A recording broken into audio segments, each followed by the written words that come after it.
C'est énorme comme montant, 3 milliards, et qu'en France on a beaucoup de besoins. C'est quelque chose, c'est pas hyper médiatisé, mais l'Ukraine fait beaucoup de crimes de guerre. Je pense qu'il y a une véritable agression de la part de la Russie. Moi j'aimerais pas être autour d'une table avec Poutine en face de moi, tu vois.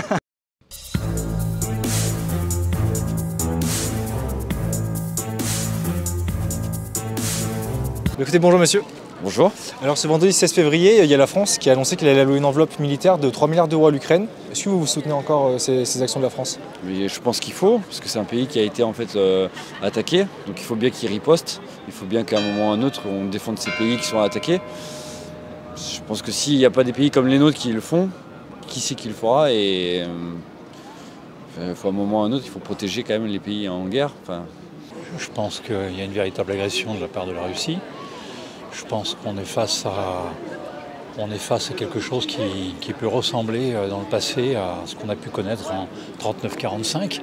Ne pas agir, ne pas bouger, faire comme si ça n'existait pas et laisser la place à des gens sans scrupules et surtout qui sont dans une véritable dictature. Donc oui, il y a besoin de soutien, oui, il y a besoin de ne pas accepter l'inacceptable. Est-ce que, je ne sais pas si c'est vraiment tirer de l'argent du contribuable ou si c'est sorti du compte de l'État. C'est contribuable, ouais. Au final, indirectement, c'est contribuable. Moi, je sais pas. Honnêtement, t'en penses quoi? Qu'est-ce que t'en penses? En vrai, moi je suis pas spécialement pour. Ouais, moi aussi. Parce que T'attendais qu'ils le disent? Exactement. Il n'a pas d'avis. Parce que en vrai, donner de l'argent à un pays qui, du coup, est en guerre, en soi, c'est pas forcément une bonne idée de manière dans un contexte géopolitique, parce que ça va juste faire continuer la guerre dans ce pays et pas du tout l'enrayer, en fait. Ça a plus... Escalader, quoi. C'est ça, exactement. En soi, le soutien pour l'Ukraine, je suis d'accord avec ça. Mais après, est-ce que c'est la bonne manière de soutenir l'Ukraine? Par exemple, au début, on importait plus facilement des produits agricoles de chez eux et en contrepartie, du coup, ça a déplacé le problème chez nous. Et c'est pour ça qu'il y a eu la crise des agriculteurs. Donc, c'est à voir comment soutenir l'Ukraine. Soutenir les gens faibles, c'est bien, mais c'est comment le faire sans se mettre, nous, en danger ou autre. Du coup, c'est vraiment un soutien militaire, quoi. C'est pour les combats, parce Ouais. que les Ukrainiens sont en train de perdre du terrain et l'objectif, du coup, c'est de leur faire en regagner. Donc, J'avoue, j'étais même pas au courant que c'était encore réellement de l'actualité, la guerre en Ukraine et tout ça. En plus, Poutine, il y a son opposant qui est malheureusement mort en prison. Alexei Navalny, ouais. Ouais, malheureusement, au hasard. Mais du coup, donc je pense que ça peut être une bonne chose, mais à voir comment le faire. Et bon, c'est quelque chose, c'est pas hyper médiatisé, mais l'Ukraine fait beaucoup de crimes de guerre. Et c'est pas quelque chose de dingue. C'est une guerre, donc dans tous les côtés, il y a des crimes et c'est horrible. Mais Ce qu'on sait, c'est que la plupart des médias en France, ils polarisent beaucoup le débat contre la Russie. Et du coup, forcément,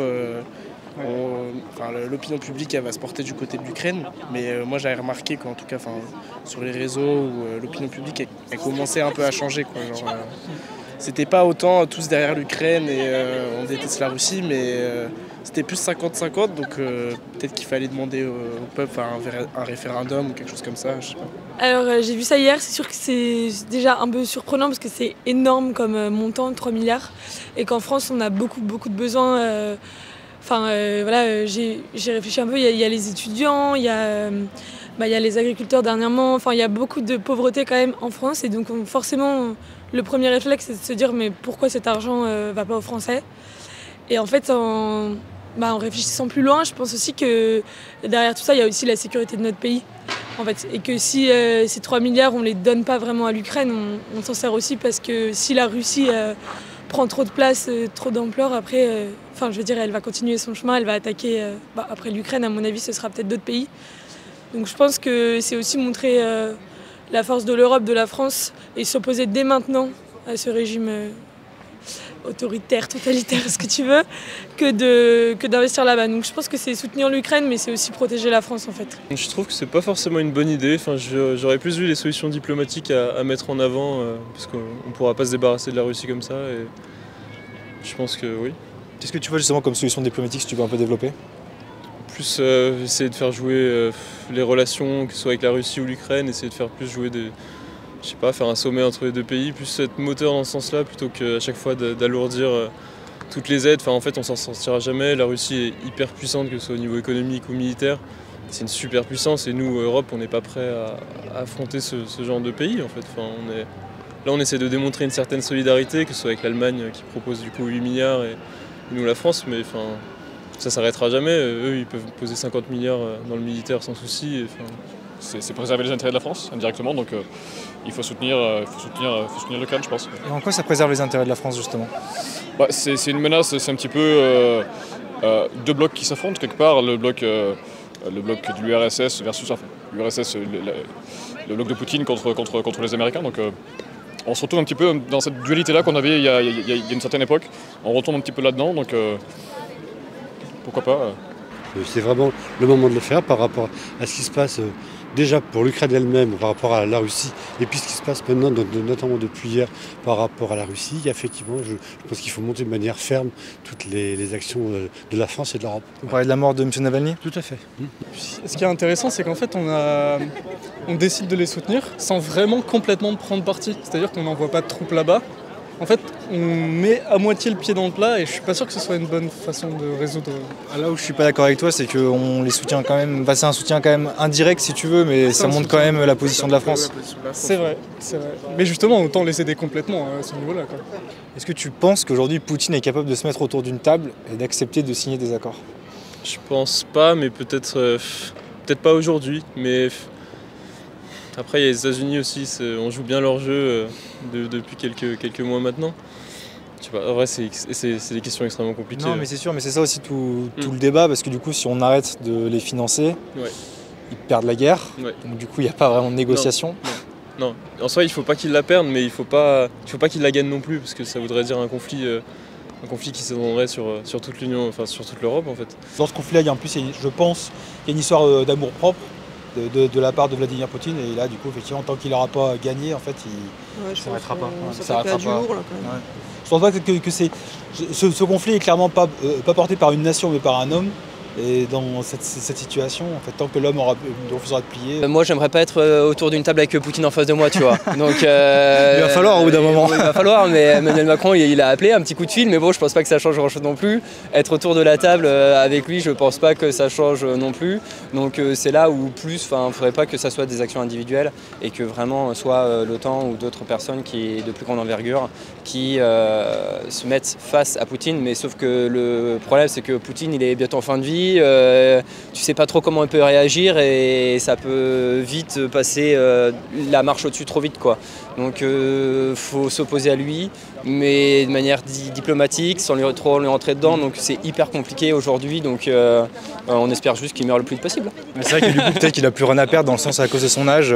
C'est un peu le souci, en plus il est hyper méfiant par rapport à tous les gens autour de lui parce qu'il y a un nombre de gens incalculables qui veulent essayer de le tuer et l'assassiner et de toute façon tous ses opposants il les fait tuer, donc il y a un moment c'est un peu compliqué quoi. En fait, je pense qu'il faudrait qu'il y ait un accord qui soit signé parce que la Russie ne lâchera pas l'affaire sur la Crimée et l'Ukraine ne pourra pas gagner.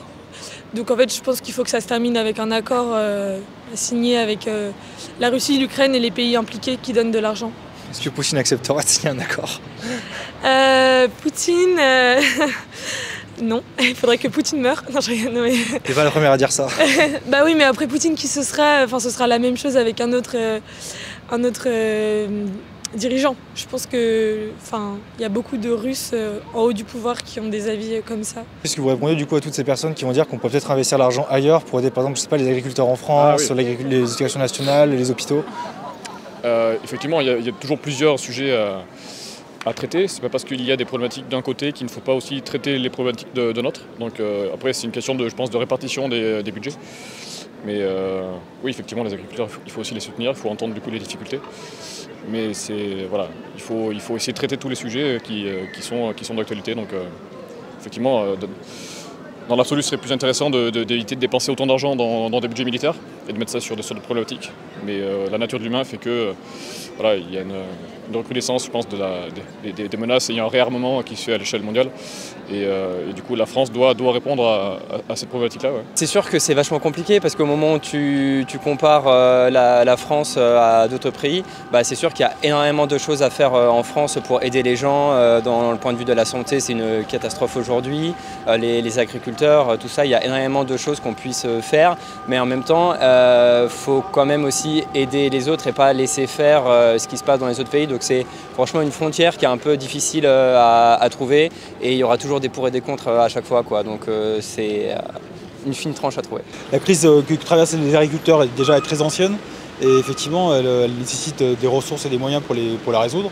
Mais effectivement ce qui se passe en Ukraine c'est également très important et par contre c'est un autre sujet et qui nécessite autant d'attention que les problèmes chez les agriculteurs ou même les gens du bâtiment. Moi je dirais tout simplement, si j'étais à la place des Ukrainiens, j'aimerais bien avoir des aides des autres pays pour nous soutenir. Donc moi je me mets à la place surtout des Ukrainiens. C'est intéressant, vite que c'est important, mais est-ce que vous pouvez expliquer ce que vous trouvez important dans le soutien dans ce conflit? Bah, en fait, déjà d'une, l'Ukraine était le pays envahi, donc en fait ils n'ont rien demandé, ils ont juste subi une attaque. Et, et moi je considère que l'Ukraine est la frontière de l'Europe avec les pays de l'Est. Et à un moment donné, si on ne veut pas que le conflit s'embrase et atteigne, sans dire nos frontières, mais les frontières des pays de l'Europe, à un moment donné il faut réagir, quoi. Peut-être qu'il y a d'autres économies à faire. Alors, on parle d'agriculture, on est bien d'accord, il faut faire quelque chose aussi, mais il y a d'autres choses sur lesquelles on peut faire des vases communicants au niveau budgétaire. Et en quoi justement c'est une priorité de soutenir les Ukrainiens? Parce qu'aujourd'hui, l'Ukraine, alors je ne parle pas du côté agriculture ou du côté économique, c'est surtout du côté politique, où l'Ukraine aujourd'hui est quand même, tout comme la Slovaquie, l'Estonie et d'autres, sont quand même proches contre la Russie. On voit aujourd'hui quand même la Russie, c'est quand même un pays qui inquiète tout le monde. Je parle au niveau de l'Europe, je ne parle pas de plus loin au niveau de la Chine ou choses de ce genre. Donc c'est pour ça qu'effectivement il faut quand même montrer de manière ferme une réponse de l'Europe. Ayant des origines dans les pays baltes, moi, Estonie, Lituanie, tous ces pays-là ont peur aujourd'hui, ont peur de ça, enfin, de se faire envahir aussi sous prétexte qu'il y a beaucoup de Russes aussi. Et, ouais, il y a une certaine crainte, même je pense la Pologne, enfin même des pays comme ça, ouais. Ce qui explique aussi maintenant qu'ils se réarment aussi beaucoup plus, et surtout la Pologne qui a des grosses vues militaires. Donc ouais, non, il y a quand même une peur. Moi je vois pas laisser des gens se faire attaquer sans agir, quoi. Franchement, enfin, moi je travaille à l'hôpital, je vois pas du tout comment on peut laisser faire ce genre de choses en 2024. Tout à fait. C'est hallucinant que des choses pareilles se passent à l'heure actuelle. Pas laisser ça. Nous à l'hôpital on a même des Ukrainiennes qui viennent avec leurs enfants pour les soigner. Franchement, moi je trouve que c'est normal de les aider en fait, avec nos moyens. Mais je pense que donner de l'argent, ça en fait partie. Puis à un moment donné, la roue peut tourner et un jour ça peut être nous qui serons à leur place et on aura besoin d'aide. Après, il faut penser qu'on peut aussi se faire attaquer, je sais pas, un jour par les Allemands qui veulent récupérer l'Alsace-la-Lorraine, j'en sais rien, moi je dis des bêtises. Non mais après, tout est possible, donc voilà. Non, je pense qu'effectivement, pour résoudre ces problèmes de conflit dans le monde, il faut une vraie unité au niveau mondial en fait. Le conflit est proche, alors ça nous touche plus. Voilà. C'était de l'autre côté du monde, je pense que... Qu'effectivement, s'il y avait une vraie unité mondiale, que l'OTAN avait vraiment le poids que cette organisation devrait avoir, je pense que des gens comme Poutine hésiteraient à deux fois avant de lancer des attaques comme ils ont fait envers l'Ukraine. Je vous remercie. Merci beaucoup.